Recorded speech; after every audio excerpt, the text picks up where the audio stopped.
Intertemporal immunization from interest rate risk. You're saying, what? Well, let me note that while this is a little bit mathematically daunting, it's highly relevant and specifically was cited as one of the major causes for two recent bank failures, Silicon Valley Bank and Merchants Bank in New York. As you might know, if interest rates rise, values fall, and vice versa.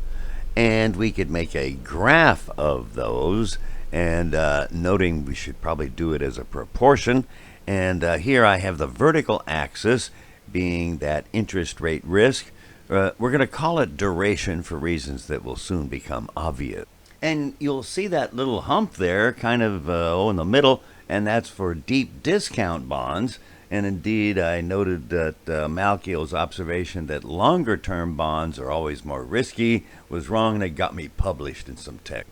More formally, one could view the duration as the elasticity of the bond price as a proportion compared to the change in its discount rate. Turns out it also happens to be the dollar-weighted, present value-weighted average maturity. And you know what? If you have a single payment, a single maturity, it turns out to be the same number, years if you like, and we call it years even though it's a proportional measure. Well, a guy named Macaulay looked at this, especially in the heart of the Depression, when businesses were going under, not because they weren't selling, but more so because of changes in interest rates. And he said, well, the accounting identity is assets equal liabilities plus equity. How about we make sure the equity doesn't change if interest rates change? Well, we can compute these for each and every type of debt, maybe even assets. We can look at the two extremes as limiting cases.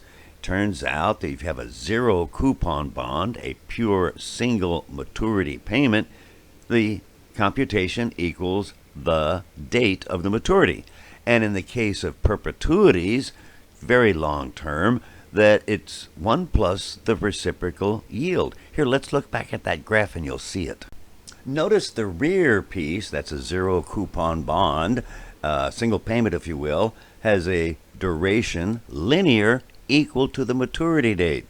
And on the right hand side, the perpetuity. So let's set the dollar-weighted duration of the assets equal to the dollar-weighted liabilities of their durations, and we can solve. We have an example, but I should note I like the analogy that it's much like a teeter-totter, a fulcrum, where if it's a larger weight, you like to make it closer, large assets or liabilities, shorter durations, smaller assets, liabilities, longer durations. So let's look at an example. Let's say we have 100 in assets with a duration of 12 years, and equity might be 40, but we know the remainder is 60 in liabilities. Then the liability duration should be 20 years. You know, that's the 1200 divided by the 60. But on the other hand, if there was 60 in equity, 40 in liabilities, then changing the parameters, we would now have a solution for 30 years. But a more likely scenario is one where you have to actually choose from what's in the cupboard. And we call that barbell immunization. I like the teeter-totter example myself a little bit better. But let's say you have a choice between a particular zero coupon and a particular perpetuity. Well, in that case, we could set that up and still solve. And of course, we need another example. Very similar to the one we just did, except now we have two choices. A zero coupon bond maturing in 19 years and a perpetuity yielding 5%. Well, we still have $1,200 years on the asset side, but the zero has a 19-year maturity, and the remainder, if you notice, is 1 plus the reciprocal yield. Here we let the amount of the liability in the perpetuity be the remainder from the appropriate amount in the zero coupon. Well, let's see, that's 60 minus, well, that gives 1260. 1 plus that reciprocal yield at 5% makes 21. So we collapse those down, and we have 2 times the liability for the 0 times that ultimate difference of 60. Thus, it's 30 in the 0. And because the total is 60, the other for the perpetuity is also 30. But wait, as before, there's more. Suppose we change again one of the parameters. Let's say the 0 coupon bond instead now had a maturity of 17 years. Then the solution for the 0 would be 15, and the remainder for the perpetuity would be 45. Now I want to, if you will, have you consider the whole point of this presentation, and that is the assiduous amongst you will notice these do not remain permanently immunized because the zeros decrease decrement by 1 year each year.